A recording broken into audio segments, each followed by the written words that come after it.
सरत्या वर्षाला निरोप देताना अनेक जण वाहतुकीचे नियम पाळत नाही. अशा वाहन चालकांमध्ये जनजागृती करण्यासाठी मुंबई पोलिसांच्या परिमंडळ 7चे उपायुक्त विजयकांत सागर यांच्या संकल्पनेतून अनोखा उपक्रम हाती घेण्यात आला आहे. नव्या वर्षात वाहतुकीचे नियम पाळणार अशी शपथ वाहन चालकांना घेण्यास लावून तशी स्वाक्षरी मोहीमच घेण्यात आली आहे. मुंबईच्या मुलुंड, भांडूप, विक्रोळी, घाटकोपर परिसरात या अनोखा उपक्रम घेण्यात आला आहे. वाहतुकीचे नियम पाळण्याबाबत एक सकारात्मकता निर्माण व्हावी यासाठी हा उपक्रम संपूर्ण झोनमध्ये राबवित असल्याचे यावेळी उपायुक्त विजयकांत सागर यांनी सांगितले.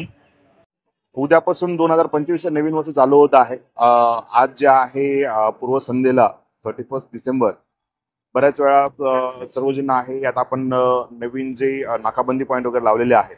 परंतु याच वेळेस जे आहे की आपण नवीन वर्षाचे स्वागत करताना विविध संकल्प करतो, विविध आपण शपथ घेतो.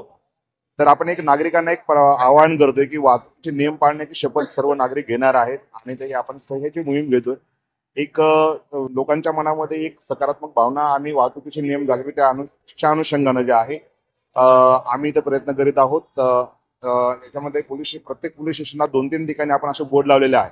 आपण जनतेमध्ये जे वाहतुकीच्या नियमांची जागृती करतोय आणि लोकांना सही करण्यासाठी आणि वाहतुकीचे नियम पाळण्यासाठी आपण त्यांना आवाहन करीत आहोत. सर्वच एंट्रीच्या ठिकाणी जे आहे आपण स्ट्रॉंग नाकाबंदी पॉईंट लावलेले आहेत. त्याचबरोबर आपली पेट्रोलिंग पण आहे.